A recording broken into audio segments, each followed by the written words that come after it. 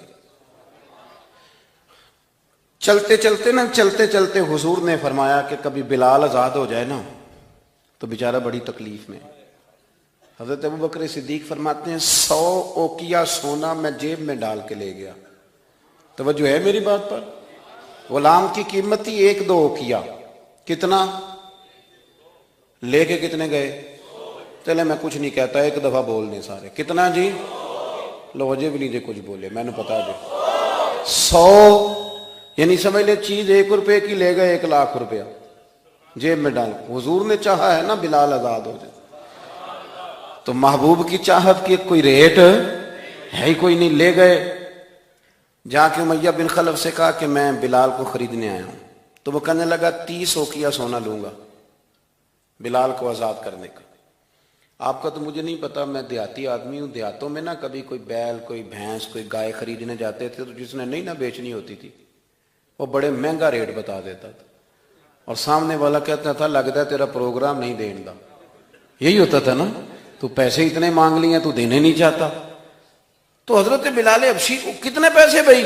اس نے کہا جی 30 اوقیہ۔ وہ کہتا میں نے اتنے مانگے تھے کہ کوئی دے سکے، میں نے بڑے پیسے مانگے، اب کہا نا 30۔ تو ابوبکر صدیق فرماتے میں تو 100 لے کے گیا تھا، کہتے میں نے 30 نکالے اور دے دیے۔ حضرت بلال کو آزاد کرایا۔ امیہ بن خلف کہنے لگا ابوبکر تو تاجر بندہ ہے، سیانہ بندہ ہے، ایسے تو نہیں تھا نا کہ کوئی بندہ باہر سے آیا ہے، تو مکے کا باسی اور زمانہ تجھے جانتا ہے، اگر تو 1 اوقیہ سونے پہ اڑ جاتا نا کہ میں صرف 1 اوقیہ میں بلال کو خریدوں گا، 1 میں، تو امیہ کہنے لگا میں 1 پر بھی بیچنے میں تیار تھا، میں نے تو 30 اس لیے مانگے تھے کہ تو چلا جائے، اور میں نے 30 مانگے تو نے 30 دے دیے، حالانکہ تو 1 اوقیہ پہ ضد کرتا تو میں دے دیتا۔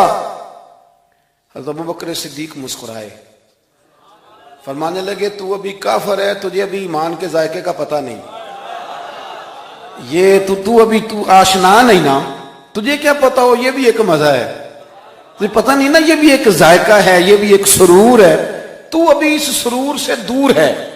وہ اقبال کہنے لگے نا بے خطر کود پڑا آتش نمرود میں عشق، عقل تھی محو تماشائے لبے بام ابھی، اور پھر کہنے لگے پختہ ہوتی ہے اگر مصلحت اندیش ہو عقل، اور عشق ہو مصلحت اندیش تو ہے خام ابھی، اور پھر کہنے لگے عقل عیار ہے۔ عیار کا سادہ ترجمہ مکار ہوتا ہے، عقل عیار ہے، 100 بھیس بنا لیتی ہے. دیکھیں عقل کو عیار کہا. عقل عیار ہے، 100 بھیس بنا لیتی ہے. عشق بیچارہ پہلی بات یہ دیکھیں کتنی تگڑی کر دی. وہ عیار ہے اور یہ بیچارہ. عقل عیار ہے، 100 بھیس بنا لیتی ہے. عشق بیچارہ نہ ملا ہے نہ زاہد نہ حکیم. بیچارہ جو ہوا ہے بیچارہ تو لہذا کچھ بھی نہیں. تو وہ امیہ کہنے لگا تو ایک پہ اڑ جاتا تو میں ایک کا بھی دے دیتا. تو صدیق اکبر ہنسے. جناب بلال کا بازو تھاما. کہنے لگے امیہ تیرا کیا خیال ہے، میں نے کبھی جھوٹ بھی بولا ہے؟ امیہ کہنے لگا نہیں، آپ تو صدیق معروف ہیں. تو حضرت صدیق اکبر کہنے لگے امیہ سن پھر، تو کہتا ہے نا کہ تو ایک پہ اڑتا، میں ایک پہ اڑتا تو ایک کا بھی بلال دے دیتا. اور میرا دعویٰ یہ ہے کہ تو نے 30 مانگے، تو 100 مانگتا تو میں 100 کا بھی بلال خرید لیتا. تو اس لیے کہ یہ حضور کی چاہت ہے. آپ سمجھ لیں کہ مال وہاں خرچ ہوتا ہے جہاں انسان کو بڑا پیار. آپ نے سنا ہوا ہے، میں زیادہ تفصیل میں نہیں جاؤں گا، آپ نے سنا ہے کہ حضرت عمر فاروق گھر کا آدھا مال لے آئے. آدھا لانا بھی کوئی آسان کام ہو. 2.5% زکوٰۃ ہوتی ہے، پر جن کو دینی پڑتی ہے نا وہ بیچارے 15 مفتیوں سے فتویٰ لیتے ہیں کہ کتنوں کو 2 لاکھ بچی جائے تو چنگا ہے. وہ 15 مفتیوں سے پوچھتے ہیں کہ کوئی گنجائش، بہن بھی حصہ مانگ رہی ہے، فلانا بھی مسئلہ ہے، قرضے بھی ہیں، کچھ کمیٹیاں، بڑے چکر چلاتے ہیں. حالانکہ دینے کتنے ہوتے ہیں؟ 2.5%. 50% دیا حضرت عمر فاروق نے. 50% آدھا مال. کہتے میں نے سوئی دھاگا بھی آدھا کر لیا، میں نے گھر کے کپڑے بھی آدھے کر لیے. میرا خیال تھا ابو بکر سے جیتنا ہے، ابو بکر سے جیتنا ہے. ہر شے آدھی کر کے لے گیا، لیکن قربان جاؤں. کہتے میں نے سارا مال رکھا. ادھر سے ابو بکر صدیق بھی آئے. جب وہ آئے تو پیر میں جوتا کوئی نہیں، سر پہ ٹوپی کوئی نہیں، لباس پہنا ہوا ہے ٹاٹ کا. ٹاٹ کا تینوں لب دیں آپ گواچے. ٹاٹ کا لباس پہنا ہے. آئے کہنے لگے نبی کریم نے جو سوالات کیے نا تو سوالوں میں بڑا فرق تھا. حضرت عمر فرماتے ہیں حضور نے جو سوال قائم کیے نا ہم دونوں میں، تو سوالوں میں ہی بڑا فرق تھا. مجھ سے حضور نے فرمایا کیا لے کے آئے ہو؟ میں نے کہا آدھا. ذرا میری بات پہ توجہ کرنا. کہتے ہیں مجھ سے سوال یہ ہوا کہ کیا لے کے آئے ہو؟ اور کہتے ہیں ابو بکر صدیق سے یہ نہیں پوچھا کیا لے کے آئے، ان سے پوچھا گھر میں کیا چھوڑ کے آئے ہو. کہتے ہیں سوال پہ ہی بات ختم ہو گئی. اور میں کہ عمر تو کتوں جیتنا ہے، یہاں تو سوال ہی الگ الگ ہو گیا ہے. مجھ سے پوچھا جا رہا ہے کہ بھلا کیا لے کے آئے ہو؟ تو میں نے کہا یا رسول اللہ آدھا لے آیا ہوں. اور ابو بکر صدیق سے یہ نہیں پوچھا کیا لے کے آئے ہو. کہا ابو بکر بھلا گھر کیا چھوڑ کے آئے ہو؟ کہتے ہیں وہیں بات ختم ہو گئی. ابو بکر صدیق نے بھی بڑا ہی اعلیٰ جواب دیا. یہ نہیں کہا کہ حضور سارا کچھ لے آیا ہوں. انہوں نے بتایا کہ حضور میں کوئی لوارث تو نہیں نا، یا رسول اللہ میں کوئی کنگال تو نہیں نا، حضور میں کوئی چھوٹے موٹے لاجپال کا ماننے والا ہوں. یہ نہیں کہا حضور سارا لے. عمر کہتے ہیں اگر حضور کے سوال میں فرق تھا نا تو میرے اور ابو بکر کے جواب میں بھی بڑا فرق تھا. حضور نے پوچھا کیا لائے ہو تو میں نے کہا آدھا لایا ہوں. ابو بکر صدیق سے پوچھا کیا چھوڑ کے آئے ہو، تو یہ نہیں کہا حضور میں کچھ بھی نہیں چھوڑ کے آیا، بلکہ کہنے لگے یا رسول اللہ میں کوئی کنگال ہوں، میں کوئی لوارث ہوں. حضور گھر میں اللہ بھی چھوڑ آیا ہوں، اللہ کا رسول بھی چھوڑ آیا، بھرا ہوا گھر چھوڑ کے آیا ہوں. سونیا بھرا ہوا گھر ہے میرا، بھرا ہوا. بیاں ہو کس زبان سے مرتبہ صدیق اکبر کہ محبوب خدا محبوب ہے صدیق اکبر کا. اور لٹایا راہ حق میں گھر کئی بار، ایک بار نہیں کئی بار لٹایا راہ حق میں گھر کئی بار، اس محبت سے کہ لٹ لٹ کر حسن گھر بن گیا صدیق اکبر. لٹ لٹ کر حسن گھر بن گیا. اچھا ایک اور بات بھی، کچھ لوگ نا قریب رہتے ہیں پر رضا کو نہیں سمجھتے. قریب رہتے ہیں رضا کو سمجھتے، یہ نہیں سمجھتے کہ ابا جی کی رضا کس بات میں، میرے استاد کی رضا، میرے شیخ راضی، رضا نہیں سمجھتے. کہانیاں بناتے ہیں، ناراض نہ ہونا، سٹوریاں بناتے ہیں. اور نہیں جی نہیں ابا جی کو بھی تو پتہ ہے نا میرے بھی بچے ہیں. جی ہاں جی، لیکن ہیں تو وہ ابا جی نہ آپ کے، ہیں تو ابا جی نہ، رہیں گے بھی ابا جی. تو اگر ان کو یہ پتہ ہے کہ آپ کے بچے ہیں تو آپ کو بھی تو پتہ ہے نا یہ میرے ابا جی ہیں. تو آپ بھی تو تھوڑا خیال فرمائیں نا. ہم کہانیاں بناتے ہیں پر رضا کو سمجھتے. حضرت صدیق اکبر نبی کریم کی نا رضا کو سمجھتے تھے. وہ سمجھ گئے تھے کہ سونا کن کاموں میں راضی ہوتا ہے. یہ اس پہلو کو بس سمجھ لیں. جو یہ سمجھ گیا نا وہ پا گیا, وہ جیت گیا. جو یہاں آ گیا نا یہ سمجھ لگ گئی. جو مزاج کو جان گیا, جسے پتہ چل گیا, وہ بس نا بات کو سمجھ گیا. حضور صلی اللہ علیہ وسلم نے نا فجر کی نماز پڑھائی, فجر کی. اور حضور فجر کی نماز پڑھا کے فرمانے لگے بھئی کسی بندے نے روزہ رکھا ہوا ہے آج؟ حضرت عمر کہتے ہیں رات کو میرا ارادہ تھا رکھوں, پر سویرے پھر میں نے گرا دیا, نہیں رکھا. حضور نے دوسری دفعہ پوچھا بھئی کسی نے روزہ رکھا ہے؟ تو حضرت صدیق کے اوپر نے ہاتھ کھڑا کیا, عرض کی یا رسول اللہ میں نے رکھا ہوا. آپ حکم نہ دیتے تو نہ بتاتا, پر روزہ رکھنا بھی آپ نے توجہ دلائی ہے تو حکم بھی آپ کا بتاؤ تو بتا دیا. حضرت عمر کہتے ہیں حضور نے فجر کی نماز پڑھائی, فجر کی. دوسرا سوال پوچھا بھی کسی نے کسی بیمار کی تیمارداری کی ہے؟ تو حضرت عمر کہتے ہیں میں نے فٹافٹ عرض کی یا رسول اللہ ابھی تو نماز فجر پڑھی ہے, تو اب گھر جائیں گے تو تیمارداری کریں گے نا. تو حضور نے فرمایا عمر تو ذرا ٹھہر جانا, جلدی نہ کر, ٹھہر نہ ذرا, رک تو صحیح. تو حضرت عمر فاروق رضی اللہ تعالیٰ عنہ فرماتے ہیں میں چپ کر گیا. حضور نے فرمایا بتاؤ بھی کسی نے تیمارداری کی ہے؟ تو صدیق اکبر نے ہاتھ کھڑا کیا. عرض کی یا رسول اللہ عبد الرحمن بن عوف رضی اللہ تعالیٰ عنہ 2-3 دن سے نماز پڑھنے نہیں آ رہے تھے. رات میں نے پتہ کرایا تو پتہ چلا بیمار ہیں, اور حضور مجھے یہ بھی پتہ ہے وہ میرا یار ہے, مجھے پتہ ہے رات کو جلدی سوچا پر تہجد میں ضرور اٹھتا ہے. تو حضور میں بھی ذرا فجر کا وقت جلدی اٹھا ہوں تو فجر میں آنے سے پہلے عبد الرحمن ابن عوف کی تیمارداری کر کے آیا ہوں. حضرت عمر کہتے ہیں میں نہ ہلکا ہلکا ڈھیلا پڑ گیا. حضور نے تیسرا سوال پوچھا, فرمایا کسی نے کسی مسکین کو کھانا کھلایا؟ کھانا کھلایا کسی مسکین کو؟ حضرت سیدنا عمر فاروق کہتے ہیں میں نے پھر عرض کی, میں نے کہا یا رسول اللہ ابھی تو فجر پڑی ہے, گھر جائیں گے کوئی چیز لیں گے تو کھانا کھلائیں گے. تو حضور پھر مسکرائے, فرمایا عمر تو ذرا ٹھہر نہیں جاتا, ذرا ٹھہر نہ, ذرا نظارہ تو کرنا, گویا یہ شان صدیق اکبر کا جلسہ ہو رہا, ٹھہرنا. حضور نے پھر پوچھا بھی کسی نے کسی مسکین کو کھانا کھلایا ہے؟ تو حضرت عمر کہتے ہیں لوگ سارے دائیں بائیں دیکھ رہے تھے اور میں چپ کے ابو بکر کو دیکھ رہا تھا, کہ مجھے پتا تھا کہ بولنا اسی نہیں ہے, اور دل میرا کر رہا تھا کہ کہہ دوں دیو جناب جواب, دل میرا کر رہا تھا. وہ سمجھ گئے تھے کہ سونا راضی کن کاموں میں ہو. بس یہ نقطہ انہوں نے پا لیا تھا. حضور نے فرمایا بتاؤ کسی مسکین کو روٹی کھلائی ہے؟ تو جناب سیدنا صدیق اکبر نے ہاتھ کھڑا کیا. عرض کی یا رسول اللہ سویرے اٹھا ہوں تو چھوٹا بیٹا بھی اٹھ گیا تھا, اور میرے وضو کرتے سنت پڑھتے ماں سے کہنے لگا بھوک لگ رہی ہے, تو ماں نے 2 روٹیاں بھی پکا دی. تو حضور ایک اس نے کھائی, دوسری اس کے ہاتھ میں تھی. جب ہم نکلے ہیں نا گھر سے تو دروازے پہ ایک فقیر کھڑا تھا, مسکین کھڑا تھا, کہہ رہا تھا رات سے بھوکا ہوں. کوئی دروازہ کھلنے کا انتظار کر رہا تھا, ابو بکر سب سے پہلے تیرا ہی کھلا ہے. تو حضور میں نا اس مسکین کو ایک روٹی کھلا کے آیا ہوں.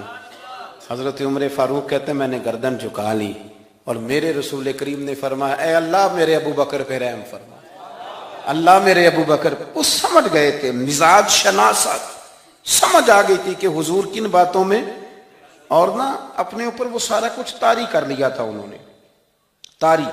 ان کی ادائیں بالکل ڈھل گئی تھی نبی پاک کی اداؤں. 3 دن وہ غار ثور میں رہے تو ہمارے صوفیاء فرماتے ہیں کہ ان پر تجلیاں بھی پڑی محبوب کی معرفت کی. جب مدینے آئے نا نبی کریم کو لے کے, تو کچھ لوگوں نے حضور کی زیارت کی تھی, کچھ نے نہیں کی تھی. تو کچھ آتے تو نبی پاک کی دستبوسی کر کے بیٹھ جاتے, حضرت ابو بکر سے ہاتھ نہ ملاتے, اور کچھ صرف حضرت ابو بکر سے ہاتھ ملاتے اور حضور سے ہاتھ ہی نہ ملاتے. میری بات پہ توجہ ہے آپ حضرات کی؟ تو کچھ لوگوں کو نا شبہ ہونے لگا, وہ معاذ اللہ سمجھنے لگے کہ شاید یہی اللہ کے رسول ہیں. حضرت صدیق اکبر یہ کیوں شبہ ہوا؟ تو ہمارے محدثین فرماتے ہیں کہ ابو بکر صدیق بولتے بھی اس طرح تھے جو میرے نبی پاک کا طریقہ, بیٹھتے بھی اس طرح تھے جو رسول پاک کا طریقہ. کہتے ہیں انہوں نے امامہ باندھا ہوا تھا تو جو امامے کا پیچ حضور کا ڈھیلا رہ گیا تھا ان کا بھی ڈھیلا رہ گیا تھا. اس طرح اپنے آپ کو مزاج میں ڈھالا تھا, تو من شدی من تو شدم, میں اس طرح ڈھالا تھا مزاج میں, اس طرح کے کوئی فرق نہیں نظر آتا تھا.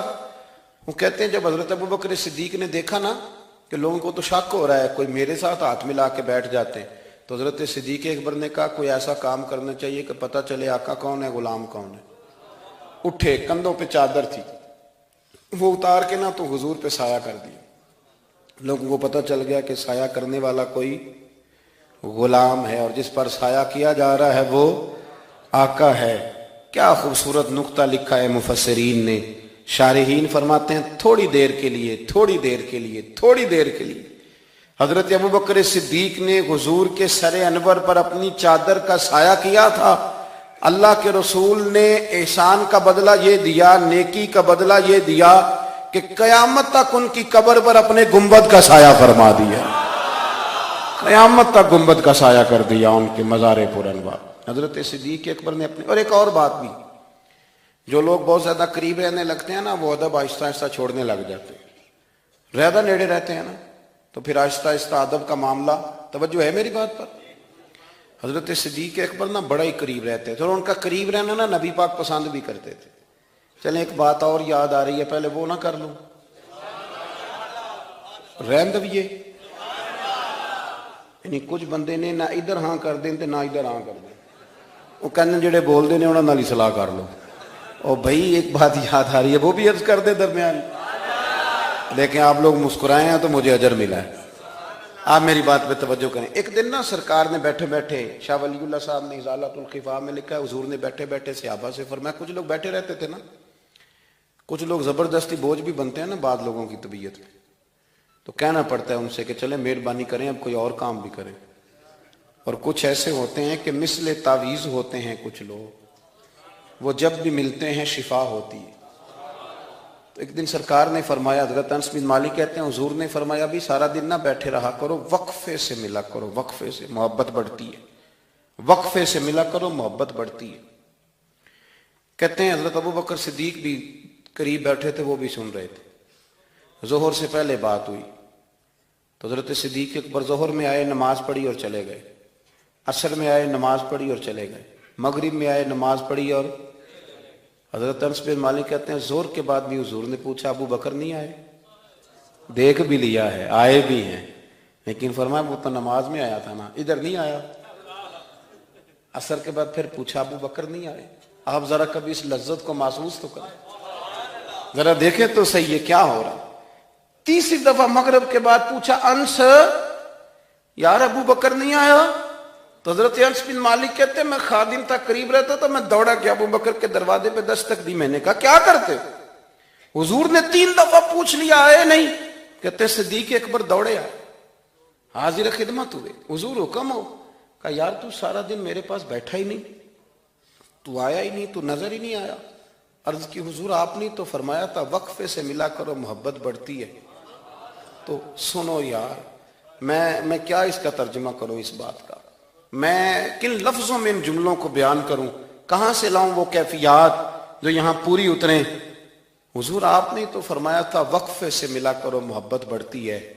تو محبوب کی آنکھوں میں آنسو چمک آئے، فرمایا ابو بکر کہا تھا پر تجھے تو نہیں نہ کہا تھا۔ اور یار کہا تھا کچھ لوگوں سے، تجھے تھوڑی کہا تھا تو نہ جایا کر، تو یہیں رہا کر، تو رہا کر یار، تو رہتا ہے تو میرا دل لگا رہتا ہے۔ اور یار آپ سمجھیں تو صحیح، آپ ذرا محسوس تو کریں، ایک باری میری آنکھیاں چوں اونا نے اتھرو پونجے سن، ہن مینوں چسکا پی گیا رونے دا، ہن مینوں چسکا پی گیا رونے دا، تے ہر ویلے آہو زاری دا۔ آپ ذرا اس لذت کو تو لیں۔ حضور نے فرمایا تو نہ جایا کر۔ آپ دیکھیں نا، میں آپ نے بات سنی ہوئی ہے، صرف اشارہ دینا ہے۔ حضرت صدیق اکبر نے یہ نہیں کہا تھا کہ لے جانا اور میری بڑی مقام ہے، حضور تمہیں پتہ ہے میرے بارے میں کیا کیا کہا کرتے تھے، مجھے گنبد میں دفن کر دینا، یہ نہیں کہا۔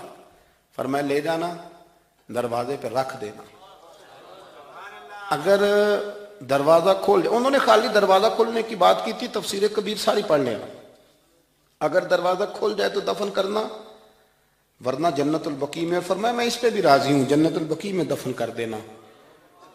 لیکن مولا علی کہتے ہیں ہم نے تو صرف رکھا تھا، اور ہم نے عرض کی حضور ابو بکر حاضر ہے۔ انہوں نے کہا تھا اگر دروازہ خود بخود کھل جائے تو رکھ دینا۔ کہتے ہیں انہوں نے تو صرف دروازے کی بات کی تھی، لیکن گنبد کا صرف دروازہ نہیں کھلا، اندر سے آواز بھی آئی، اندر سے آواز بھی آئی، لے او سجنا اساں توڑ نہیں پائی، لے سجنا اساں توڑ نہیں بھائی۔ اور درویش کہنے لگے پانی پرن سہیلیاں رنگا رنگ کڑے، اسی تے پریا اس دا جانیے جس دا توڑ چڑھے۔ آواز آئی دیر نہ کرو، حبیب کو حبیب کے ساتھ ملا دو، لاؤ قریب کرو۔ جتنا قریب رہے قربت بڑی، پیار بڑا، بات سمیٹنے لگاؤں، ادب بھی بڑا۔ اور پتہ کس طرح ادب کرتے تھے؟ حضور صلی اللہ علیہ وسلم تشریف لے گئے ایک کافر قبیلے کی صلح کرانے، فرمایا دیر سے آیا تو اثر پڑھا لینا۔ صحابہ کو پتہ تھا کہ جب حضور نہیں ہوں گے تو جماعت کون کرائے گا۔ حضرت بلال نے اقامت پڑھی، صدیق اکبر نماز پڑھانے لگے، حضور تشریف لے آئے، لوگوں نے ہاتھ پہ ہاتھ مار کے حضرت صدیق کو بتایا کہ آ گئے ہیں حضور۔ اللہ کے محبوب کے لیے رستہ بن گیا، نماز کے بیچ میں رستہ بن رہا ہے، صفیں توڑ رہے ہیں صحابہ، حضور کو رستہ دے رہے ہیں، صفیں ٹوٹتی رہیں پر نماز کسی کی بھی نہیں ٹوٹی، صفیں ٹوٹتی رہیں نماز نہیں ٹوٹی۔ حضور پہلی صف میں پہنچ گئے تو جناب صدیق اکبر نے ایک قدم پیچھے ہٹایا۔ ہم نے سنا ساری زندگی یہی ہے کہ حکم آ جائے تو وہ ادب پر فوقیت رکھتا ہے۔ ایک قدم حضرت صدیق اکبر نے پیچھے ہٹایا تو حضور نے فرمایا ابو بکر نماز پڑھاؤ۔ انہوں نے ایک اور پیچھے ہٹایا، ابو بکر نماز پڑھاؤ۔ تیسری دفعہ نا حضور نے پھر حکم دیا تو وہ پچھلی صف میں آ گئے۔ وہ دور بیٹھے تھے خواجہ غلام فرید، وہ کوٹ مٹھن میں، کہنے لگے نماز پڑھا کہ میں تیں ول ویکھاں، نماز پڑھا کہ میں تیں ول ویکھاں، مینوں کعبہ بھول گیا آئی، بھول گئیاں نی سب سوم صلاتاں، اکو یار دا فکر پہ آئی، نماز پڑھا کہ میں تیں ول ویکھاں۔ اور اقبال کہنے لگے اذان تو ازل سے تیرے عشق کا ترانہ بنی، اور یہ نماز تو اس کے نظارے کا ایک بہانہ بنی، نماز پڑھا کہ میں تیں ول ویکھاں، ان تے کعبہ بھول گیا آئی۔ نبی پاک صلی اللہ علیہ وسلم اگلی صف میں کھڑے ہوئے، مصلی پہ جماعت کرائی۔ نماز کے بعد حضور نے نا مسکرا کے پوچھا ابو بکر میں نے 3 دفعہ کہا تھا کیوں نہیں نماز پڑھائی؟ پھر بھی لفظ کوئی نہیں، جملہ کوئی نہیں۔ اتحیات کی حالت میں بیٹھے تھے تو ہاتھ باندھ دیا، کیا جملے کہے، کیا شان ہے۔ کہنے لگے حضور اب ابو قحافہ کے بیٹے کی اتنی ضرورت بھی نہیں کہ مدینے والے رسول کو جماعت کرائے، اتنا ادب۔ اور پھر ایک اور بات، نبی کریم سے پیار کیا تو پھر حضور کی اولاد سے بھی پیار کیا۔ شاہ عبدالعزیز محدث دہلوی کہتے ہیں عمر فاروق خطبہ دے رہے تھے تو امام حسن آ گئے، میری بات مکمل ہو گئی، بس 1-2 باتیں یاد آ گئی، میں نے کہا چلو کر دوں۔ شاہ عبدالعزیز صاحب محدث دہلوی، یہاں یوں ترجمہ کر لیں کہ کبھی کبھی تقریر کرنے والے کو بھی مزہ زیادہ آنے لگ جاتا ہے۔ شاہ عبدالعزیز صاحب محدث دہلوی رحمۃ اللہ تعالیٰ علیہ فرماتے ہیں کہ حضرت صدیق اکبر جمعہ پڑھا رہے تھے تو امام حسن آ گئے مولا علی کے ساتھ۔ تو بچوں کو بڑا پتہ ہوتا ہے کہ یہ چیز میرے ابا جی کی ہے، یہ میری اماں جی کی ہے، بچے بڑا دھیان رکھتے ہیں۔